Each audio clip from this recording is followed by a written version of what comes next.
Bien, vamos a empezar con cosas básicas en la neonatología. Bien, cuando hablamos de recién nacidos, para nosotros es importante, para los médicos y los pediatras, darle una buena atención al recién nacido. Los productos no siempre nacen sin complicaciones. Muchas veces tenemos complicaciones sin antecedentes previos, por eso la importancia de que ustedes puedan de alguna manera tener capacidad de manejar algunas emergencias en el momento del nacimiento. Entonces, lo primero que debe uno realizar es verificar la recuperación frente al estrés. Entonces, todo producto o todo recién nacido que nace por vía cesárea o parto vaginal entra en estrés durante el nacimiento. Hay modificaciones hemodinámicas que se dan en ese momento y de alguna manera pueden no ser adecuada la recuperación inmediatamente al nacimiento. Entonces, para eso ustedes de alguna manera verifican que la vía aérea sea permeable, la temperatura sea adecuada y la adaptación sea completa. Entonces, cuando ustedes reciben un bebé, la temperatura ideal debe ser entre 26 a 28 grados, esto es importante. Ideal para el prematuro 28 grados de temperatura y para el término 26 grados. Los campos deben ser previamente calentados y deben asegurarse la vía aérea. Reciben al bebé, inmediatamente colocan, lateralizan y verifican permeabilidad de vía aérea. Hacen aspiración de boca y nariz. Primero boca, luego nariz. Colocan en posición neutra, para esto permite un mejor ingreso de aire hacia los pulmones y estimulan ustedes. Si esa estimulación es adecuada, continúan con los pasos iniciales de la atención inmediata. Algo muy importante que ustedes deben verificar es que el recién nacido no tenga malformaciones groseras o malformaciones o manifestaciones fenotípicas que muchas veces se hacen diagnóstico en forma prenatal. Nuestros amigos los obstetras ya están en la capacidad de hacer diagnóstico prenatal de todas o casi todas las malformaciones, no siempre con manifestación fenotípica, también las manifestaciones que pueden ser a nivel del sistema nervioso central, a nivel del sistema pulmonar y digestivo. Entonces, cualquier malformación que ustedes tengan deberían hacerse diagnóstico prenatal. Entonces, es importante porque hay emergencias o situaciones de emergencia como la hernia diafragmática y la atresia de Equanas, que de alguna manera deben tener ustedes la capacidad de alguna manera de reconocer esas emergencias y manejarlas inmediatamente. No, evaluar la edad gestacional, eso es importante, es diferente evaluar o recibir un recién nacido a término a un prematuro. De ahí la importancia de tener conocimiento previo de la cesárea o de la atención del parto en ese momento. Y el segundo examen, obviamente, es la evaluación que ustedes realizan a las 2 horas, a las 4 horas y durante su estancia en el servicio, ¿no? Las condiciones para la evaluación deben ser adecuadas, debe haber un ambiente térmico adecuado, la luz debe ser adecuada para que ustedes evalúen y descarten manifestaciones a nivel de piel. Y obviamente la asepsia y la antisepsia debe darse en todos los servicios. Entonces, algo muy importante, la adaptación cardiorrespiratoria. Esto es importante recordar, y ustedes ya me imagino que han leído bastante sobre lo que es la circulación a nivel fetal. La circulación fetal es totalmente diferente a la del recién nacido. Ustedes saben que hay una circulación de derecha a izquierda. La nutrición y el oxígeno, obviamente, la recibe el bebé de la vena umbilical. Entonces, ustedes ven que en el gráfico, ven la vena umbilical, los nutrientes llegan de la placenta por la vena umbilical, llega a la cava inferior, de la cava inferior se dirige hacia la aurícula derecha, y luego al ventrículo derecho. Un porcentaje de flujo de sangre va directamente de aurícula derecha a aurícula izquierda por el foramen oval. Y otro grupo importante, o un porcentaje también importante, pasa por la arteria pulmonar y directamente hacia la aorta por el ductus. Entonces es importante saber que las arterias pulmonares, tanto derechas e izquierdas, no son funcionantes.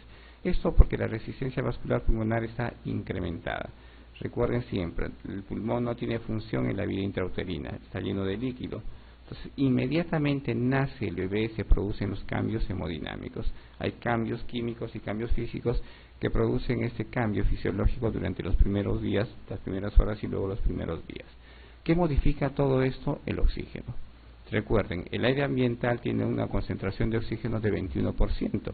Entonces, esa concentración de 21% es suficiente para que se produzcan estos cambios. ¿Qué produce el oxígeno? Disminuye la resistencia vascular pulmonar. Ingresa oxígeno y recuerden siempre que el oxígeno es casi un vasodilatador selectivo de la arteria pulmonar. Entonces, produce dilatación de la arteria pulmonar, entonces se incrementa el flujo de sangre hacia las arterias pulmonares por la dilatación de estas y cae la resistencia vascular pulmonar. Cae la resistencia vascular pulmonar y cae la presión de la arteria pulmonar. Y con eso se incrementa la presión de la arteria sistémica. Al incrementarse la presión de la arteria sistémica, físicamente cierra el foramen oval. Se incrementa la presión del lado izquierdo y empuja por gradiente de presión el foramen oval cerrando. La presencia de oxígeno también produce cambios químicos. Entonces ustedes saben o recuerdan que la prostaglandina 1 es la responsable de mantener el ductus abierto. Entonces la síntesis se sigue produciendo de prostaglandina durante la etapa fetal. Inmediatamente nace el oxígeno, inhibe la síntesis de prostaglandina. Y al inhibir la síntesis de prostaglandina cierra rápidamente el ductus. Entonces, ¿qué cambios se producen? Inmediatamente al nacimiento, el cierre del foramen oval y el cierre del ductus. Al cerrarse el ductus y el foramen oval y al disminuir la presión del lado derecho, se incrementa la presión del lado izquierdo. Entonces ya no hay un flujo, ya no hay un shunt de derecha a izquierda. Entonces el shunt tendría que ser ya de mayor presión a menor presión, tendría que ser del lado izquierdo al lado derecho si las condiciones se dan, como en el caso de una comunicación interauricular o comunicación interventricular o la persistencia del ductus. Y eso es lo que ustedes van a reconocer o el niño va a manifestar durante las siguientes horas, durante los siguientes días, como un soplo, ¿no? Entonces, no siempre, y recuerden bien esto, que el soplo se manifiesta inmediatamente al nacimiento. Entonces pueden recién escuchar el soplo durante los primeros días, incluso la semana, cuando se dan estos cambios o terminan de darse esos cambios hemodinámicos en el recién nacido. Entonces, ¿qué sucede? Hay una expansión pulmonar, hay inicio de la respiración regular, cae la resistencia vascular pulmonar, se cierran los cortocircuitos y se inicia el flujo de sangre hacia los pulmones, produciéndose la difusión de gases. Entonces, también vamos a encontrar modificaciones a nivel de la frecuencia cardíaca. La frecuencia cardíaca, recuerden siempre que va entre 120 a 160.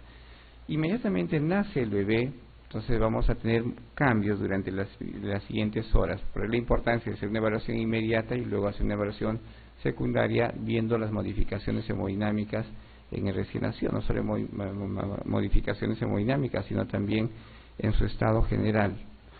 Entonces, existe una primera fase de reactividad en el recién nacido. La primera fase de reactividad se da generalmente entre los 15 minutos hasta las 2 horas, donde hay alteraciones hemodinámicas, se incrementa la frecuencia cardíaca. Ustedes van a ver que va a haber incremento de la frecuencia cardíaca, van a ver que late más rápido el corazoncito durante las primeras 2 horas. Incluso la frecuencia respiratoria se incrementa. Recuerden que la frecuencia respiratoria normal es por debajo de 60, entre 40 y 60. En este momento se puede incrementar hasta 70, incluso 80. Van a ver ustedes un incremento de la frecuencia y también hay cambios simpáticos y parasimpáticos. Simpáticos como los que estamos viendo y parasimpáticos incluso con cialorrea. Va a haber secreción abundante. Si ustedes recuerdan, cuando ustedes evalúan a las 2 horas al recién nacido, van a ver con bastante secreción, cialorrea, y está bastante activo el neonato. Durante las siguientes 4 a 6 horas hay una fase de reposo. Cae la frecuencia cardíaca, la frecuencia respiratoria, el niño está mucho más tranquilo y luego aparece una segunda fase de reactividad después de las 6 horas. ¿Ya? Entonces, esos son los eventos casi fisiológicos y normales que suceden en el recién nacido. Y algo muy importante que ustedes deben recordar: toda frecuencia cardíaca por debajo de 100 se llama bradicardia. ¿Ya? Entonces, la bradicardia es una manifestación patológica en el neonato o en el recién nacido, y ustedes deben tomar medidas inmediatamente, ¿no? Entonces, para recordar, hay una manifestación que se llama apnea primaria y apnea secundaria. La apnea primaria es todo evento que sucede incluso antes del parto y durante el parto, cuya estimulación o los pasos iniciales que ustedes realizan cambia rápidamente el estado del bebé. Entonces, si ustedes tienen un recién nacido que nace con depresión, la frecuencia cardíaca es menor de 100, no se mueve muy bien el recién nacido y ustedes siguen los pasos iniciales, que primero es colocar al bebé sobre un campo precalentado, lateralizar para permeabilizar vía aérea, luego poner en posición neutra y estimular. Si con todos los pasos iniciales ustedes revierten esa depresión, hablamos de apnea primaria. ¿Ya?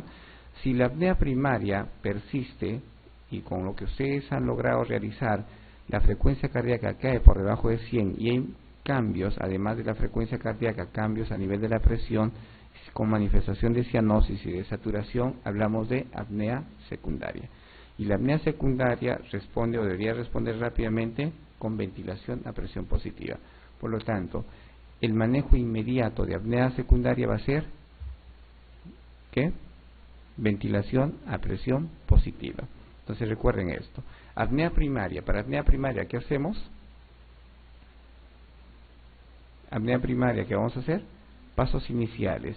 Estimulen al bebé. Primero verifiquen la permeabilidad de la vía aérea, lateralizan al bebé, aspiran la boca a la parte del carrillo, colocan en posición neutra y estimulen. Si resuelven el problema con la estimulación o los pasos iniciales, hablamos de apnea primaria. Si el bebé, a pesar de esto, nace con depresión, a pesar de los 30 segundos de hacer los pasos iniciales, presenta bradicardia, frecuencia cardíaca menos de 100, cianosis, y si ustedes quieren le toman la presión, hay hipotensión y hay cambios hemodinámicos en el bebé, incluso con desaturación, hablamos de apnea secundaria. Y la respuesta va a ser de ustedes ventilación a presión positiva. Bien, el esfuerzo respiratorio debe haber un llanto vigoroso, que esto permite la expansión pulmonar. Los movimientos respiratorios algunas veces son regulares, la frecuencia debe mantenerse entre 40 a 60. Obviamente en el primer periodo de la actividad puede incrementarse incluso a más de 60. Deben observar ustedes manifestaciones de distrés respiratorio como el quejido. El quejido es una manifestación propia del recién nacido que de alguna manera permite el colapso de los alveolos. Entonces lo vamos a ver en el tema de membrana hialina o problemas respiratorios, pero para más o menos orientarnos y recordar. El quejido es una forma o un mecanismo de defensa que tienen los recién nacidos. Lo que hace es cerrar parcialmente la glotis y evitar que la resistencia, que la capacidad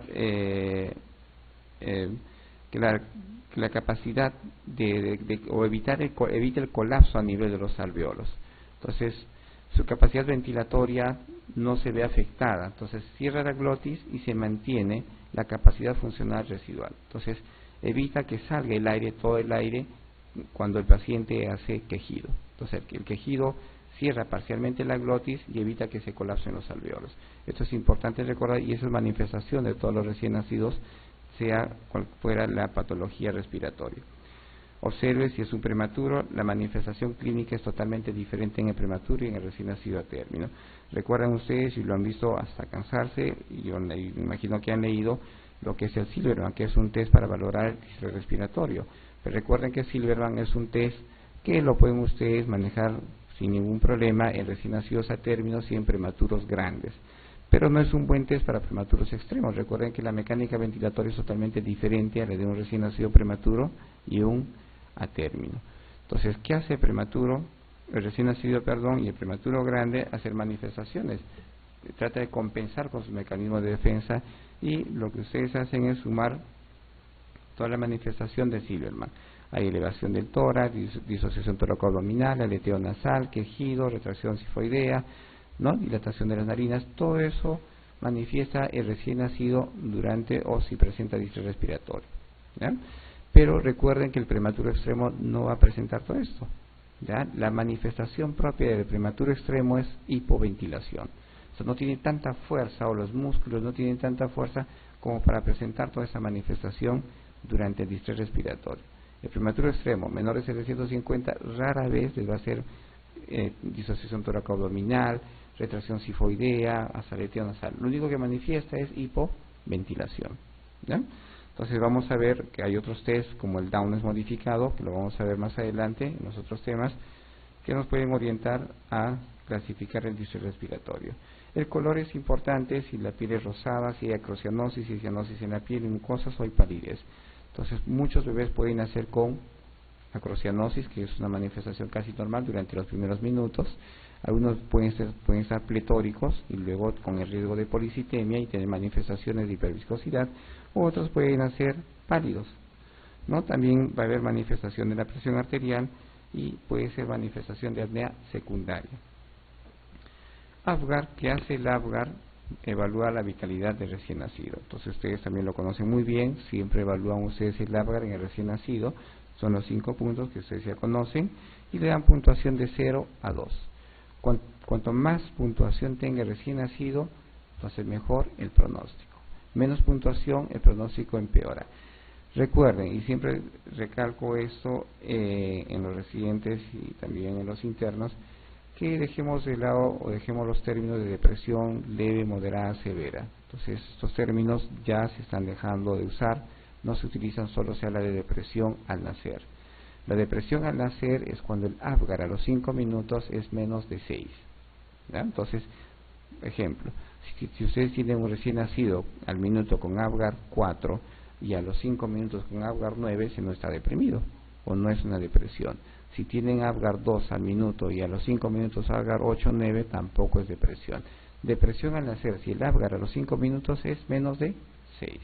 ¿Ya? Y ojo, la depresión no es sinónimo de asfixia. La depresión se puede dar por cualquier causa. ¿Ya? Entonces la depresión la van a tener en nuestro medio con más frecuencia infección. Las infecciones deprimen a los recién nacidos. La medicación, sulfato de magnesio, anestésicos, medicación, antibióticos deprimen a los recién nacidos.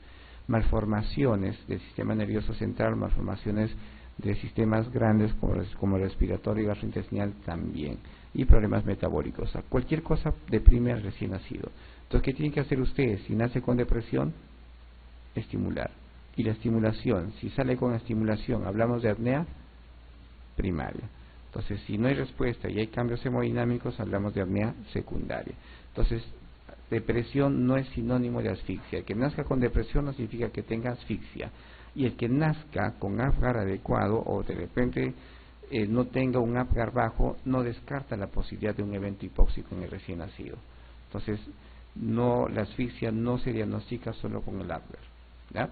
¿Preguntas? Seguimos, ¿no? Muy bien. Si hay preguntas, levanten la mano y tratamos de aclarar algo. ¿Ya? Bien, hacemos el examen y vemos el estado general, hacemos la evaluación de la edad gestacional. Ustedes ya conocen bastantes test. Pueden usar Capurro, Usher, Boyce, Valar. Valar utilizamos en los prematuros, una evaluación somática y también neuronal. Entonces con esto determinamos la edad gestacional. La somatometría que ustedes conocen, ¿no? Los pesos ideales en el varón y la mujer, ¿no? También la talla, el perímetro cefálico y el perímetro torácico. Entonces, hablamos de macrosómico cuando el peso es mayor a 4 kilos, de bajo peso cuando es menor a 2.500, muy bajo peso de 1.500 a 1 kilo, y extremadamente bajo peso cuando el peso es por debajo de 1 kilo. De acuerdo a la edad gestacional, la clasificación pretérminos entre 37 hasta 41, 6 días o 42 semanas, postérminos mayores de 42 semanas y prematuros menores de 37 semanas. Bien, por la relación peso-edad gestacional, adecuado para la edad gestacional, hablamos de los percentiles. Es adecuado cuando se encuentra entre percentil 10 y 90, pequeño cuando es por debajo del percentil 10 y grande mayor al percentil 90. Y también hablamos de RSI simétricos y asimétricos. Entonces, algunas características que nos deben de alguna manera orientar a algo patológico normal en la evaluación de recién nacido. Cuando hablamos de piel, siempre recuerden que el recién nacido generalmente está sonrosado. Ya el extremo va a ser la plétora, que esté muy policitémico, o en la palidez. Entonces hay situaciones donde vamos a tener esas patologías. La crocianosis, que es una manifestación normal durante los primeros minutos, no así la cianosis central, ¿no? La palidez y la plétora, ¿no? La palidez puede dar por muchísimas situaciones. Algo muy frecuente son las transfusiones feto-maternas y las transfusiones feto-fetales. Entonces, cuando son dos fetos, puede haber pasaje de sangre de un feto al otro. Uno nace pletórico y el otro nace pálido. En partos por cesárea también se incrementa la palidez, el riesgo de anemia por transfusión fetal materna. Ustedes reciben al bebé y el bebé está por encima del nivel de la mamá y rápidamente pasa flujo, y si no piensan rápidamente, pasa flujo del feto hacia la mamá, produciendo rápidamente anemia, es causa de anemia. Hay infecciones como el parvovirus B19 y TORCH que también son causa de palidez o anemia en el recién nacido. La plétora también son condiciones que se pueden dar por iatrogénicamente. Ustedes bajan por debajo del nivel de la mamá, recibir un parto vaginal, o son partos fuera de la institución o no institucionales que demoran en pinzarse y pasan más flujo de sangre hacia el bebé, o cuando ustedes pinzan y ordeñan con mayor cantidad de sangrecita hacia el bebé, también es causa de ictericia y policitemia. Entonces traten de no ordeñar, mantengan al nivel de la mamá al bebé, pincen rápidamente, ¿no? Y sin ordeñar. O si quieren, esperan el tiempo que corresponde, que sería lo ideal entre el minuto y los 3 minutos para hacer un pinzamiento ideal y disminuir el riesgo de anemia, ¿no? Entonces es una discusión bastante en los servicios de obstetricia entre la enfermera y la obstetriz, en qué momento pinzar el cordón. El pinzamiento ideal debe ser entre el minuto y los 3 minutos. No hay ninguna diferencia entre pinzar al minuto y los 3 minutos, ¿ya? Entonces el pinzamiento precoz es entre los 10 segundos, antes de los 10 segundos. Pinzamientos rápidos entre los 10 segundos y el minuto. Y el pinzamiento tardío, que es lo ideal, es entre el minuto y los 3 minutos.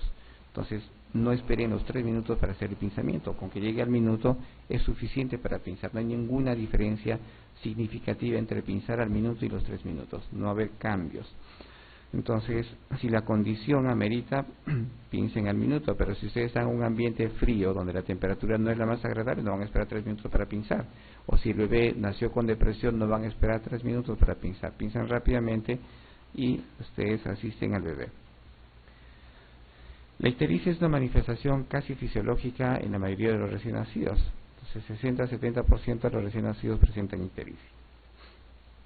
Descamación de la piel, que es muy frecuente, no así los edemas, ¿no? Con el extremo que es el hidros fetal, que puede ser por causas inmunes o no inmunes.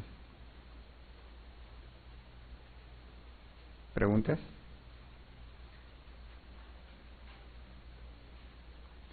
Bien, manifestaciones normales en la piel, el vermis gaseoso, que es el unto, que es una manifestación normal en el recién nacido casi a término, entre las 37 y 38 semanas, disminuye ya en el bebé casi postérmino o en el prematuro. No retiren el vermis gaseoso, protege la piel del bebé, trata de mantener el pH ideal. El pH ideal del bebé es de 5.5. Entonces ese pH permite proteger de cuadros infecciosos. Las bacterias no proliferan en ese pH. Entonces, ¿qué hace el vermis? Trata de mantener ese pH y proteger la piel del bebé. Así que no retiren. Pueden secar ustedes, pero no retirar el vermis. Lanugo, que es el pelo fino de los bebés, la localización más frecuente es el dorso y los hombros, que desaparece durante las primeras semanas. La mancha mongólica, que es algo normal, la localización puede ser indistinta, puede localizarse acá a ese nivel, también los miembros inferiores y los miembros superiores. La localización es indistinta, así que no se asusten cuando vean una mancha mongólica.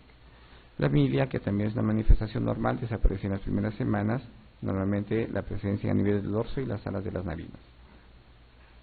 El eritema tóxico también es una manifestación normal, propia de los primeros días, puede durar 1 o 2 semanas.